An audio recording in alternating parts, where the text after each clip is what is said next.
And we're back. Welcome everyone back to Precursors and back to the planet of Golden, which is where we're now standing. This is the starport. We're standing on the landing pad.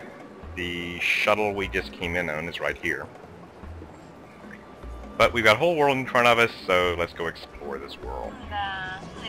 Okay, that person who just appeared in the top left corner is your ship's AI. You actually don't even know you have a ship at this point, but that's your AI.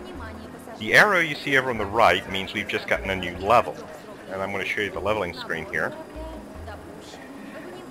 This is in two parts. It shows you basically your level, how much you need for the next level, how much money you have, and your relations with the various organizations. And over here we have what they call perks. Every time you gain a level, you gain a new perk. So for right now, I'm going to select the perk that will give me an increased carrying weight, because being a good RPGer, I tend to pick up everything that's not nailed down, so I need something to carry it with. Probably won't show you that screen every time from now on. I just wanted you to know what it looked like. So let's go on out. Go out the exit, past the City 17 security camera, and we're going to go talk to Ira, who is our romance interest in the game. Well, let me talk to her. Hello. There we go. Я тоже отправлюсь на свое новое место. Найдемся в скором времени, хорошо? Okay, Ira really didn't say much. She just said that I have to go meet with Ridger, who is my new commander, and that she's going to find her place and we're going to meet each other soon. Now I'm going to talk to this guy. He's another quest giver that we can get some information from. And I'm not going to ask you to sit through all these conversations, so I'm just going to fade out here. Okay, what this guy has told us is that he is a pilot, and that his shuttle crashed in the desert, but because of the desert raiders, he can't go out and get them. So has asked me to go pick up the materials from his shuttle, and I agreed. More security cameras. You'll notice that the dagger I'm holding in front of me here is looking at me. The dagger is a biological weapon. There's a lot of biological weapons here in Precursors, and this is just an example of one of them. I'm actually on my way to Ridger's office now, my new commanding officer. I'm using the screen at the top right to navigate by. The green arrow shows where my primary quest is. The red arrow shows where my active secondary quest is. We're now in Ridger's office. This is his adjutant over here. And let's go talk to Ridger. And hello, Captain Ridger. Okay, Captain Ridger has told us a lot. He's told us a lot. It turns out he knows Crichton's father, your father. Crichton is... Your father is dead. He died when a frozen mammoth fell out of a glacier and landed on him. We also learned that our father spent a lot of time in the Pyramid Temple. Back on the side again. He spent a lot of time at the Pyramid Temple. He was an ace pilot, all these other great things. We've learned that Captain Ridger requested us specifically because of who our father was and because of how we did at the end of the training, which apparently we still don't remember. The game says this is a political rally. Actually, this guy up here is a preacher. He is a street preacher preaching a religion that states that all of us are living inside of a video game, and that every location and all the people are just so that the primary character, who is controlled by the player, will have someone to talk to. This is obvious nonsense, but we'll ignore it for now. I'm going a different direction than where I'm supposed to be for my first quest. I'm going over here deliberately. There's a hotel here, the Hotel Dusty Roads, because there's a guy over here who will give me a mission. And that's this guy. Hi. What this guy has done is he has given me 3 microphones, and he has asked me, anything on the news? No. He has asked me if I will place these 3 microphones in 3 locations around town. And I've said, of course I will, because he will pay me to do this, and I need money. First place is right here, in this fountain, behind the shouty Russian preacher. Just target the location where it goes, and there it is. And I can get out. There we go.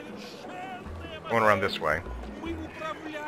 Ridger, his first assignment was that I have to go to a merchant named Sadi.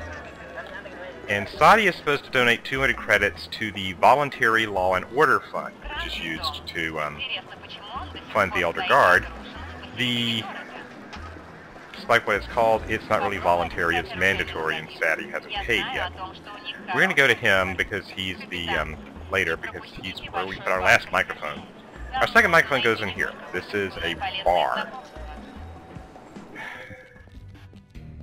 And this is Casterly's bar, so let's go talk to Casterly, who is this gentleman.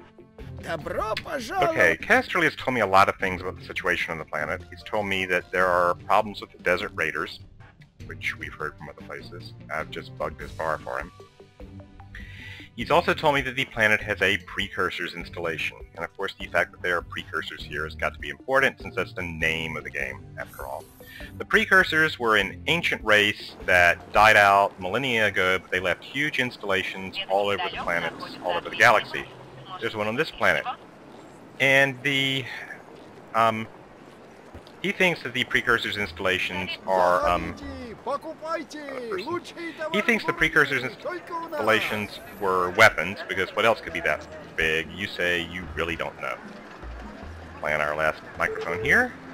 Submission accomplished, and let's go talk to this merchant who is, of course, Sadi. Hi, Sadi.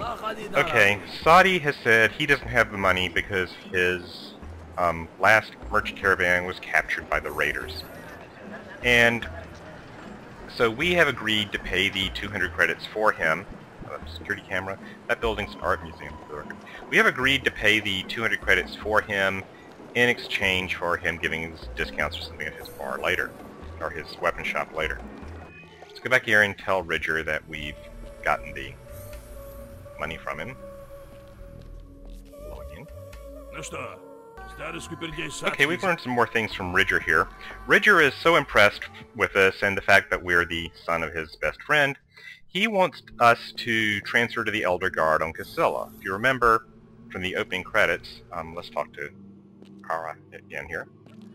Okay, the main upshot of that conversation is Ira wants us to spend more time together, but Treese is convinced that we need to split up and explore the city separately. I don't know what it says about either Treese or Ira that Treese does not want to spend time with this woman who wants to spend time with him. But we'll ignore that for now. I'm going back to get my payment for the microphones I planted. One of the other things we found from Captain Ridger... Oh, hang on. Okay, we're now 1,000 credits richer, so we're going to go back to Sadi's place and buy some weapons.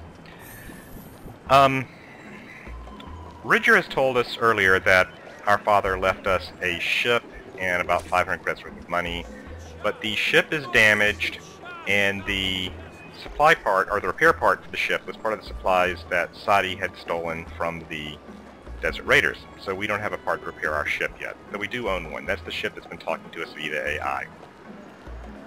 Let's go back to Sadi here.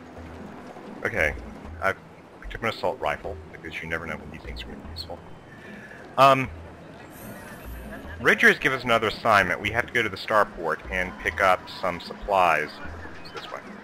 We have to go to the starport and pick up some supplies from a merchant there. So we're going to do that.